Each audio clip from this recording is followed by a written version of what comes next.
Okay, thank you very much. I'm going to deliver a lecture which is really primarily designed to help you with the coursework.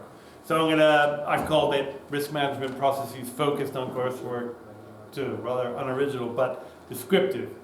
And this is actually the building, this is finished, this part of the building is done already. So if you go down to, this is Long Wall Street, so behind me is Magdalen Bridge, and ahead of me is, I'm looking towards the Science Centre, so Brooks is off to the right here, so Magdalen College is here, Linacre College is on the corner there. So this is actually an interesting part of Oxford right now to look at. They're tearing down a building called Tinbergen, which had so much asbestos in it that they couldn't recover. They couldn't actually fix it. They're going to have to tear it down. So it's in a interesting part of the city. But anyhow, this is what it looks like.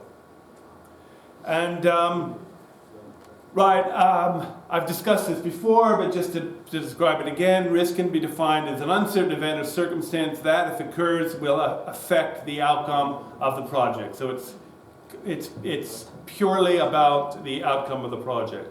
And of course, this is contained in the Risk Guidance Notes 2015, which I've included on Moodle, and actually I'm going to talk a little bit about it.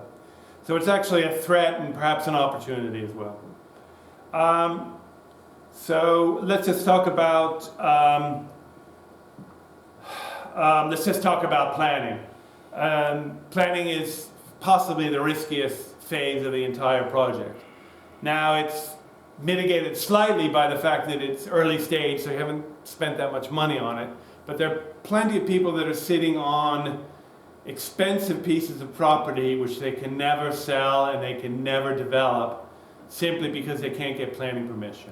In other words, when they did the business case, they purchased a property expecting to get a certain return on their investment, and because of the limitations imposed on them by the planning, they'll never get the project to fruition. So actually the impact can be quite severe, and perhaps there's a different way to do it. Maybe there's a preliminary proposal, maybe you can actually gain information about the process, and so forth. The cost involved, the actual original business case that you developed might have to be reevaluated if you had to do something like Section 278, which is redoing the road works and the utilities and the sewer and things like that around your development. So it actually can add a huge amount of cost onto your project. There's also uncertainty with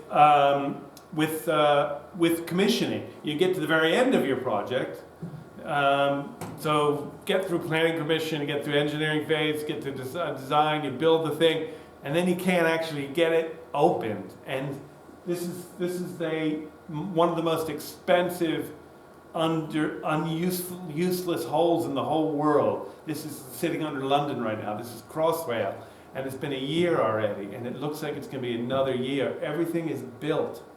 The whole system is actually built, but they can't commission it. To commission a railroad actually requires you have to run the trains in, you have to do safety checks, you have to have a maintenance system in place, you have to have redundancy in place, you have to have safety checks, you have to run the trains up and down the tracks for, I don't know, several weeks before the first passenger is allowed to step foot in it. And they just can't get through that process for a variety of reasons. So it's a risk that nobody anticipated, and it's ending up being a multi-billion-dollar mistake. Really, since it's not much in the news yet, but you'll hear about it. It's not much in the news because the sad thing is that despite all of that, it was a brilliant engineering achievement. It still is. So anyhow, so we're talking, maybe the language is worth getting straight.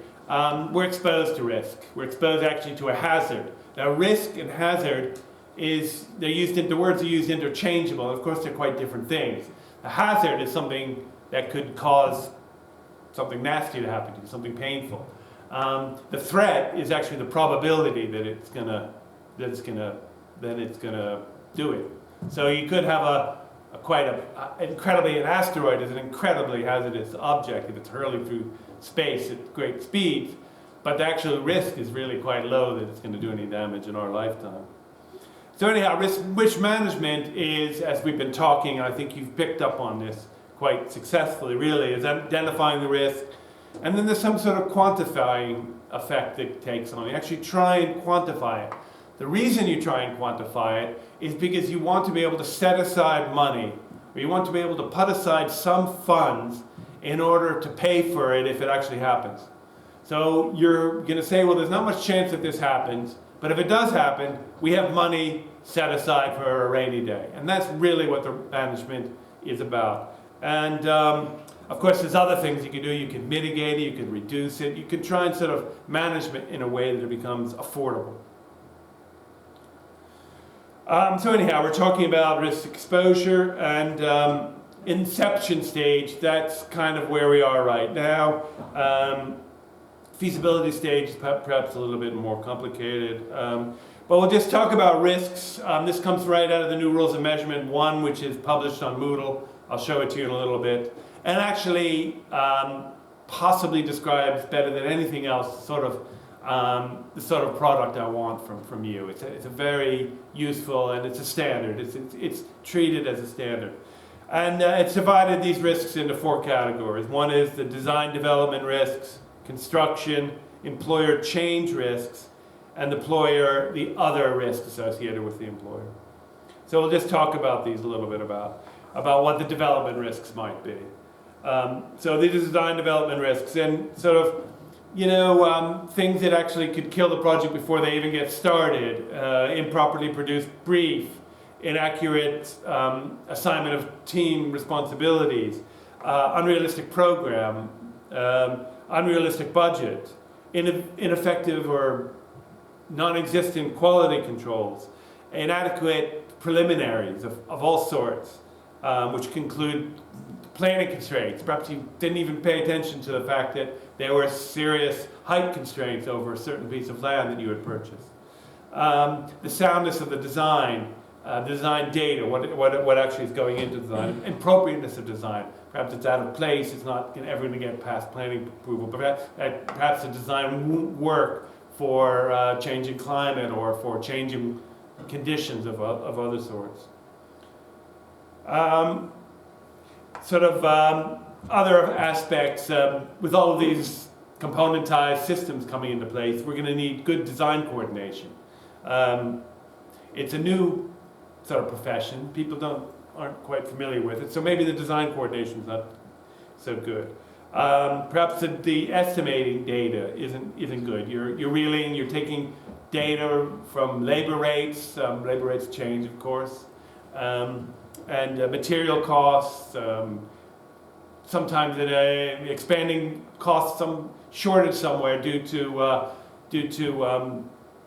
tropical storm or a hurricane somewhere reduces the supply of some critical material or something that you need to finish your project. Third-party risks associated with stakeholders in the larger sphere of things. And then some sort of things like statutory requirements actually might be more extensive than you had led on to believe to begin with. There's a risk induced by your procurement strategy. There's a very famous case I know that Ezra taught all about the Scottish Parliament building, where they simply procured it wrong. I mean, it was a brilliant idea, it was a brilliant plan, but they just did things in an open-ended way. They did, I think, sort of had the wrong procurement method. They could have limited so much of their exposure to risk by just choosing another way to procure the building, a design and build or something like that. So the delays in management in the tender process, that's indecisiveness, or maybe there's too many projects going on at that time. And I'll talk a little bit about the construction works. I think most of you are actually focusing on these right now, thinking, well, how am I going to take care of these construction risks? But actually, the risks, and this is why I think the project isn't quite as daunting as you think it is is actually what I want you to do is to look at the really big overall risk picture and to be able to categorize things appropriately, and then through some reasonable subdivision, set up the appropriate management processes. So the construction risk are vast. Inadequate site characterization, unexpected archaeological remains, underground obstructions or intrusions of some sort, contaminated ground. We've seen that on the project that we've looked at as well. Geotechnical problems, associated structures that are failing, that URA excavations might lead to additional problems. Groundwater intrusions where you hadn't expected them. High water level. Fortunately, the Masters Field project, they've actually sealed in. There is one part of that project which goes down 2 stories underground, and it is well below the water table. It's a tank. It's a boat. Basically, they bolted it down so it wouldn't float up. And these last few weeks have been seeing some of the highest flood levels we've seen in 5 or 6 years. Existing services, complexities on the site if there are buildings there beforehand, and weather, seasonal implications, plants, invasive plants growth. Someone identifies Japanese knotweed or something like that. It's one of these things that you're obligated to control it. You're under statutory regulations to control a plant. Other ecological issues, if an endangered species turns up on your site that you hadn't expected it, or it had somehow migrated there and decided to take up residence, it could slow you up.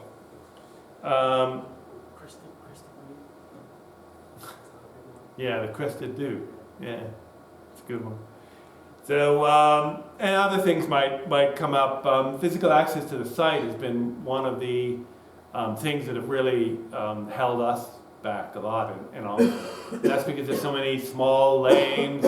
There's reduced access. It costs more to get stuff in and out. Some of the bigger vehicles, you can't get under the rail bridge. Other issues as well, blocking off streets. We have fairs and festivals that can't be, thousands of people coming into town. You can't really deal with that. Poor relations, I guess, the construction risk list goes on, and I'm not going to go through it all. Relations with employees, the health and safety issues. There's an accident on site, that can actually kill a job. It can destroy a company if you have a death or something like that. And then issues about the employer, the client, the person you're actually working for, changes in their circumstances, which are really beyond the control of the contractor. Changes in the phasing or the due dates for one reason or another. Team changes, personality changes within the organization itself. Loss of a champion, loss of critical funding. Something else comes down. There's a building failure somewhere else, and they have to use the money for that rather than the new build.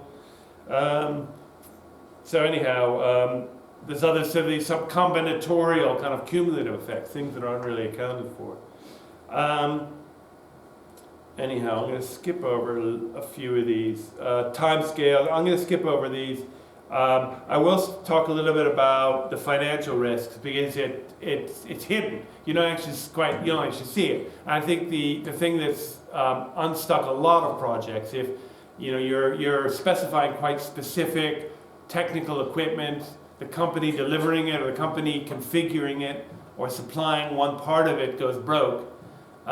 You don't think of it as a financial risk necessarily, but all of a sudden you're left with a gap. There are other issues such as the change in, if you're borrowing a lot of money for a project and there's a change in the interest rates jump up rapidly, or if you borrow in a foreign currency, that people do that, and then the exchange rate changes quite serious, then all of a sudden the repayment has to be greater if it's done on a local currency. So there's all these sort of risks associated that you might not have thought about. So brainstorming, I did mention I would talk a little bit about this. And the way that this project has been done in the past is we've asked students to get together and actually to have a brainstorming session. Just what could possibly go wrong with this particular project, and then put it on the list, and then think it through. You know, think it from start to finish. What is the probability it might happen? If it does happen, what's the effect going to be? How can we mitigate it? If we mitigate it, what's the revised impact factor? So what contingency do we have to put aside for this? Is there an insurance policy that we can use? Is there a way that we can actually deflect the risk to somebody else? And actually, it comes down to 4 things that you can do in order to deal with, once you've done the brainstorming, once you've come up with all these risks, which is avoiding it, reducing it some way, transferring it to somebody else, sharing it with somebody else through some contract, or retention. In other words, just kind of dealing with it, ignoring it. Bristol City had a fantastic plan for the new arena, but the risk was seen as unacceptably high for a variety of reasons. They didn't think they were going to get the customers, the high-paying customers. They thought the delays would be too great. They were worried about the site itself. So a combination of risks actually weighed the project against them. They might revisit it in a few years. I hope they do, actually. It'd be a nice thing to have. Right, so anyhow, there's sort of risk reduction actions, things that you can actually do to mitigate it, safety barriers for construction site issues, financial risk is a little bit harder to deal with. But for every potential hazard, there's actually a way you can actually reduce it. Transferring it, for every potential hazard, there's a way to transfer it as well. You can actually transfer the threat somewhere else. So if there's you can have a clause in your contract saying that if there's a certain number of inches of rainfall, that the responsibility for the program is no longer in your hands. It's actually taken away from you. If there's a lightning strike on some of your facilities, if there's a theft, if you're operating in a local area, if there's a theft of some of your equipment, you can actually transfer the risk to the contract in that way. There's other ways you can share risk, so you can make an agreement with something, and if something bad happens, then you can actually share the responsibility somehow. Risk retention, actually, instead of dealing with it in-house, and you can think that, well, in most cases, that's the way we deal with a lot of our sort of things. So anyhow, the real point about quantifying risk, and I told you that it did need some quantifying aspect, was that you want to put some sort of management provision.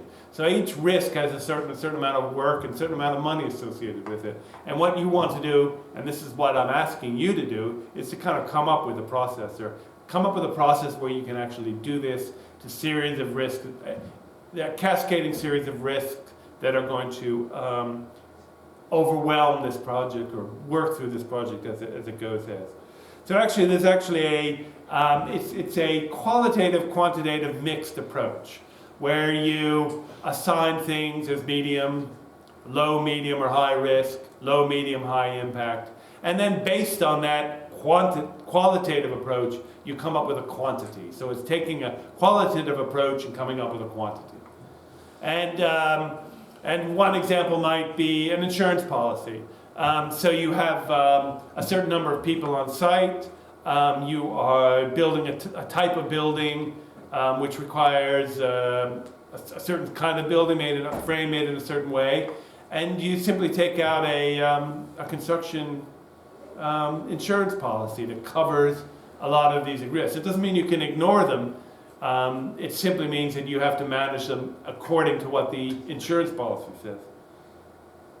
But anyhow, we're generally in the process of doing these risk assessments based on some numeric quantity. Now these are of course are grades. They're not actual. These numbers represent the grade of things. So 1 would be low impact, 5 would be high impact. So you can't get means and averages. It's not. It's categorical data more than it's not numerical or continuous data, but it's categorical data. And then you also want to assess the probability that it might happen. Now, again, it's categorical, so you're not ascribing a number, you're describing a level. So 1 is very unlikely, 2 is unlikely, so on. So this is the severity, that is the sort of exposure, and this is how you rank and you categorize and you organize your particular risks. Now here's sort of an example similar to the ones that I showed you earlier. We've actually set it up on a spreadsheet. We've put the project ID here. We've actually put the potential event, and this is some new supermarket up on Tyneside that one of our colleagues is working on, and anyhow, they just worked through the particular overall impact, probability, severity, and then they ranked it in some way to make sure that these things were organized. Now this follows straight on from the NRM1, which I've given to you. So I would expect something similar for the example that I've given you.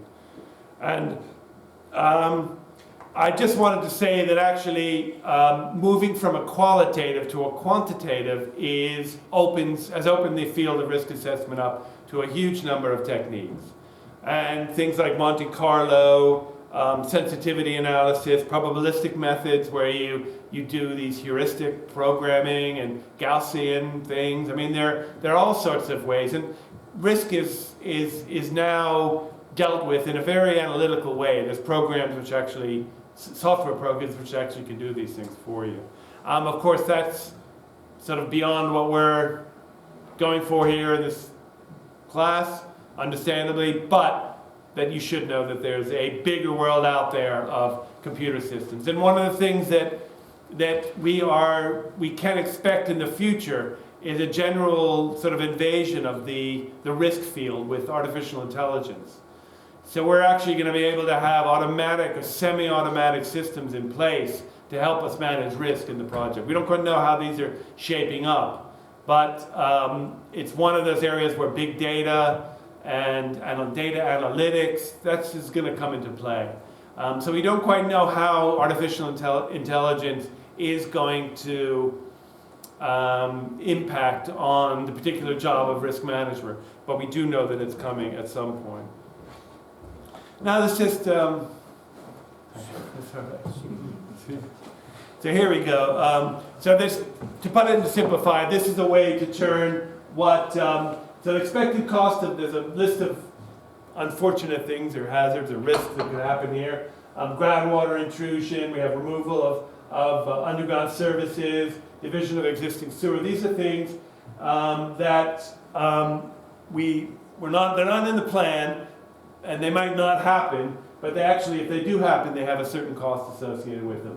But actually the probability of us having to incur them is actually finite. And we know the numbers. So here we go, additional cost of disposing of non-hazardous and hazardous material, about £1/3 of £1 billion is what we think. And the reason we know this is we have lots of data on projects of this size, and we know that on a third of them, there were, on 2/3 of them, on 2/3 of these projects, there were, on average, costs associated which were around $1/3 of a million. So we have lots of data from lots of projects, similar type, similar size. On about 2/3 of them, they incurred costs which we hadn't anticipated of about $1/3 of a million. So we know that so we have to anticipate this potential expense. We can figure, well, we have a 60%, 65% chance that it's going to happen. Seems like pretty good, odds that it will happen.